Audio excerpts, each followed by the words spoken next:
Mumbai local train, best buses आणि काळ्या पिवळ्या टॅक्सीशिवाय या शहराचा विचारही आपण करू शकत नाही, नाही का? आज लोकल ट्रेनला मुंबईची लाईफलाईन म्हटलं जातं. पण लोकल ट्रेनच्याही आधी जेव्हा मुंबईत रस्ते नीट नव्हते, तेव्हा मुंबईकरांना एका ठिकाणाहून दुसऱ्या ठिकाणी घेऊन जाणारी एक अतिशय लोकप्रिय वाहतूक व्यवस्था होती. ती म्हणजे मुंबई ट्राम. तब्बल 90 वर्ष मुंबईवर राज्य करणारी ही ट्राम नेमकी कशी सुरू झाली आणि अचानक ती इतिहास जमा का झाली? चला जाणून घेऊया. नमस्कार, मी तेजल. साहित्य मराठीमध्ये आपलं मनपूर्वक स्वागत आहे. या प्रवासाची सुरुवात झाली ब्रिटिश काळात 9 मे 1874 रोजी. मुंबईत पहिली ट्राम धावली ती कुलाबा ते पायधोणी दरम्यान. पण आश्चर्याची गोष्ट म्हणजे या ट्रामला कोणतंही इंजिन नव्हतं. रुळांवरून धावणाऱ्या या मोठ्या गाड्यांना 2 ते 8 घोडे उडायचे.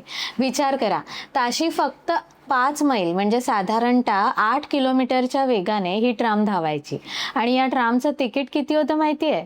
फक्त 1 आणा, म्हणजे 6 पैसे. सुरुवातीला मुंबईकरांसाठी हा एक मोठा चमत्कार होता. काळ बदलला आणि मुंबईचा विस्तार होऊ लागला. घोड्यांच्या ट्राम आता अपुऱ्या पडू लागल्या होत्या. अखेर 7 मे 1907 हा दिवस उजाडला, जेव्हा मुंबईच्या रस्त्यांवर पहिली विजेवर चालणारी ट्राम धावली. ही सेवा सुरू केली होती बेस्ट म्हणजेच Bombay electric supply and tramways कंपनीने. विजेवर चालणाऱ्या ट्राममुळे प्रवाशांचा वेळ वाचू लागला. पुढे 1920 मध्ये प्रवाशांची वाढती गर्दी पाहून ब्रिटिशांनी मुंबईत डबल डेकर ट्राम सुरू केली. दक्षिण मुंबईतील फोर्ट, गिरगाव, भायखळा, परळ ते थेट दादरपर्यंत या ट्रामचं नेटवर्क पसरलं होतं.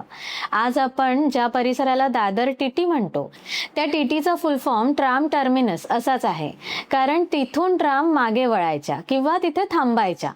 1950 आणि 60च्या दशकात मुंबई झपाट्याने बदलू लागली. शहराची लोकसंख्या वाढली. रस्त्यांवर खासगी गाड्या आणि वेगाने धावणाऱ्या मोटर बसेस आल्या. ट्राम रुळांवरून धावत असल्यामुळे ती आपली लेन बदलू शकत नव्हती. त्यामुळे रस्त्यांवर प्रचंड वाहतूक कोंडी होऊ लागली. लोकल ट्रेन आणि बसेसच्या वेगामुळे ट्राम खूपच संथ वाटू लागली.